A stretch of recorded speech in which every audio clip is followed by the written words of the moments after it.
Salut les disciples de la boxe, c'est Jean-Charles et bienvenue sur les podcasts de Boxe Attitude. Comme vous le savez, avec les vidéos Comment va la boxe, on revient sur l'actualité récente de la boxe anglaise. Pour commencer, dans la catégorie la plus basse, les poids pailles, on va avoir les frères Shigoeka qui vont combattre le 31 mars. Donc, ce sont deux frères, Uday et Ginjiro, qui sont tous les deux champions du monde dans leur catégorie. Et donc, c'est la même catégorie, les poids pailles. Uday, qui a 26 ans, c'est l'aîné, il est champion WBC. Ginjiro, qui a 24 ans, est champion IBF. Et ce qui est assez drôle, c'est que dans cette dans cette soirée au Japon, qui aura lieu à Nagoya, au Japon, dans cette soirée, en fait, on aura aussi dans la carte Tomoki Kameda, qui est l'ex-champion WBO des poids coqs. Et pourquoi je vous parle de Tomoki Kameda? Déjà, c'est un boxeur que j'appréciais beaucoup à l'époque, mais surtout parce que Tomoki Kameda et ses frères détiennent un record du monde en étant trois frères qui ont été champions simultanément. Et en fait, il n'y a jamais eu une fratrie de trois frères qui a qui a obtenu déjà ce record-là et qui l'a battu, donc pour les frères Kameda. Donc voilà, c'est assez drôle, c'est co-promu par l'un des frères Kameda, qui sont aujourd'hui une promotion dans la boxe. Ce sont des frères qui sont assez connus au Japon, et notamment dans le monde de la boxe, avec ce fameux record. Vous imaginez bien que ça a fait parler d'eux quand même, trois frères qui détiennent chacun un titre de champion du monde. Et donc, voilà, dans cette soirée de boxe, il y aura les frères Shigeoka qui combattront. Donc ce sera le 31 mars. Au Japon, on aura l'occasion bien entendu d'en reparler d'ici là, c'était juste pour vous passer la petite information. On monte un petit peu les catégories, on va monter jusqu'au poids super plume. Ce week-end, le 16 février, on avait l'américain Ocheki Foster. Le week-end prochain, le 16 février, on aura le champion WBC, donc Ocheki Foster, qui va affronter le portoricain Abraham Nova, et ce sera à New York. Donc ça, on en parlera très certainement dans le prochain Comment va la boxe.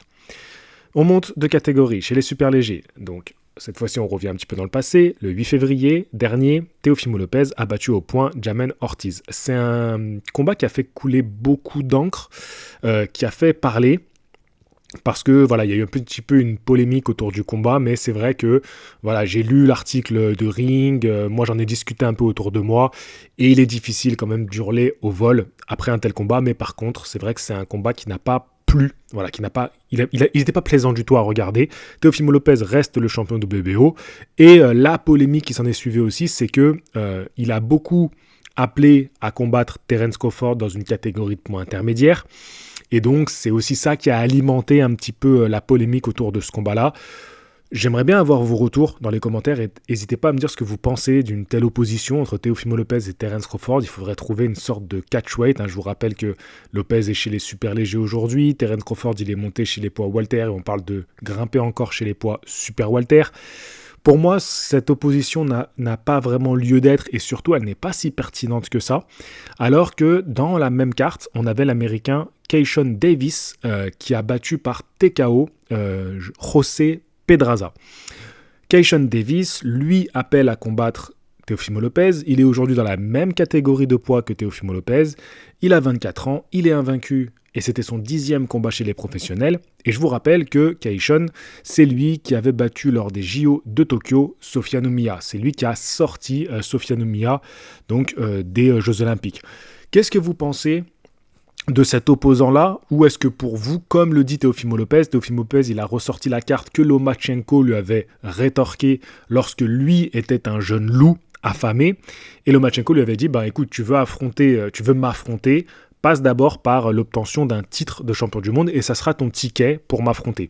Et Teofimo Lopez, il a exactement dit la même chose, d'ailleurs, il n'a pas hésité à citer Lomachenko, il a dit, voilà, qu'il obtienne un titre de champion du monde, et ensuite il pourra parler d'un combat contre moi.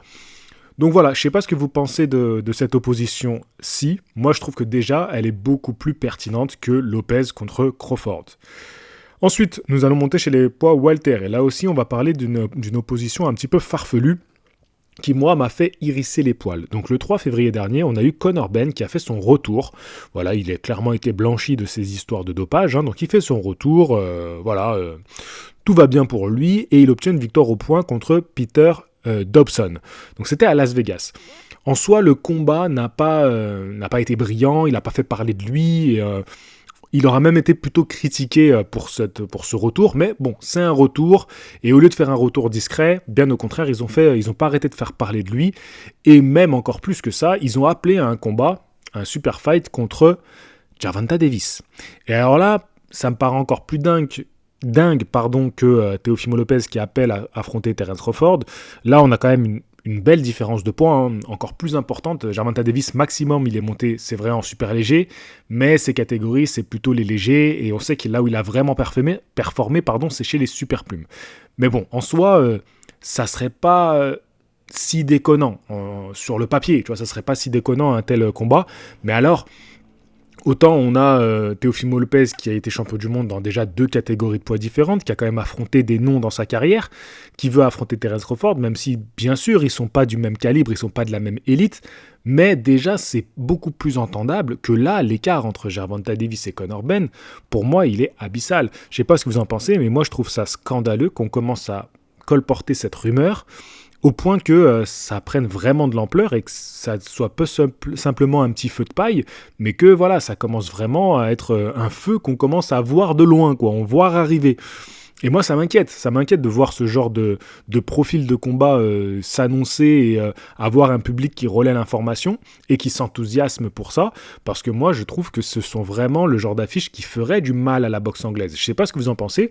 Après, c'est vrai que ce serait un combat spectaculaire, on va pas se mentir, si je dois être totalement objectif, même si moi, ça m'énerve énormément de voir ça, parce que pour moi, c'est une confirmation. Conor Benn, on sait que déjà, c'est du pipeau la carrière qu'ils essaient de lui monter, on va pas se mentir, c'est un peu du pipeau. Mais autant Gervonta Davis...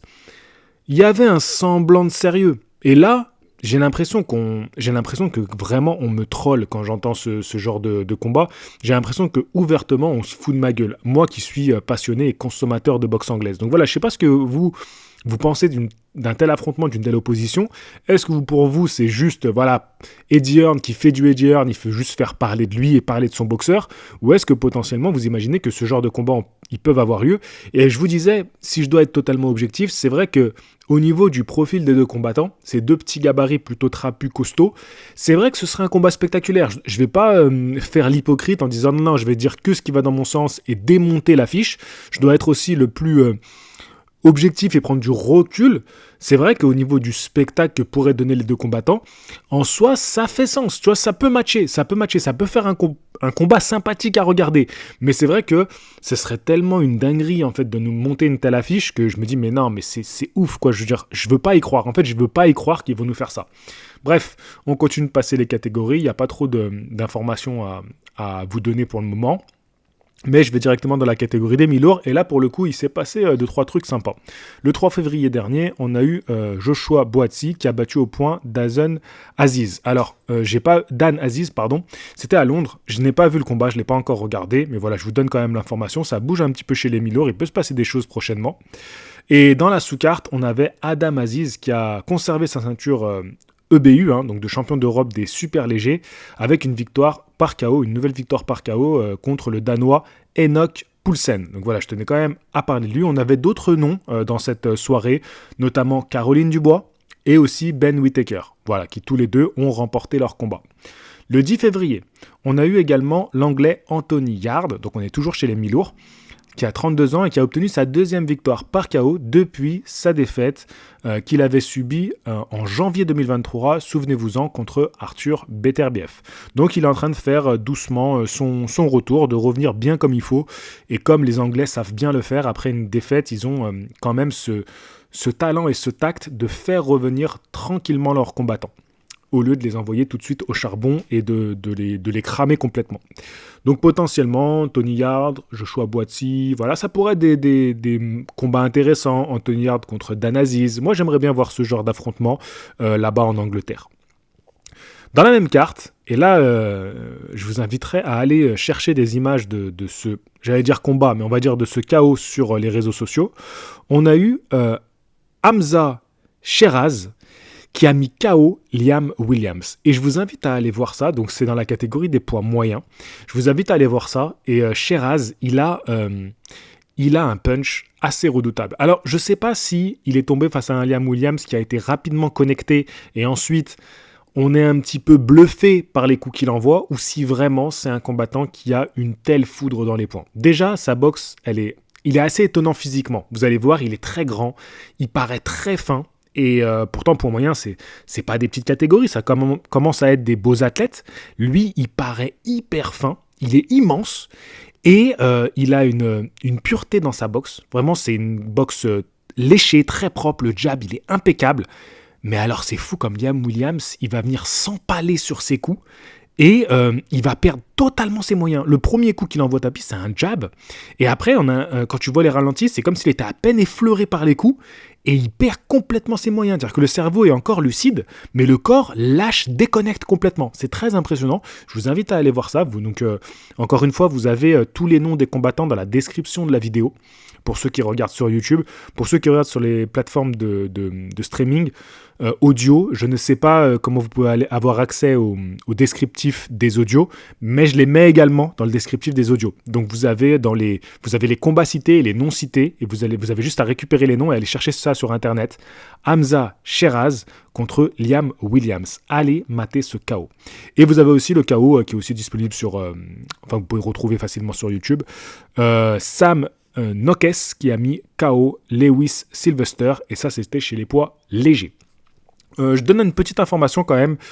Le report, bien sûr, du combat entre Alexander Usyk et Tyson Fury suite à une blessure de Tyson Fury. Je crois qu'on n'en a pas parlé sur cette chaîne secondaire. Et voilà, je vous rappelle quand même que la sous-carte va être intéressante. On aura notamment Jai Opetaia contre Merus Briedis 2, donc pour le titre IBF des poids lourds légers. On aura Joey Cordina contre Anthony Kakas dans la catégorie des super plumes pour un titre IBF. Et enfin, on aura Sergei Kovalev quand même qui va combattre. Donc ça, c'est assez marrant de voir encore qu'est-ce que le vieux dinosaure peut donner sur un ring. Donc voilà pour ces quelques informations. Donc ça sera bien sûr à Riyad en Arabie Saoudite. Ça n'a pas changé.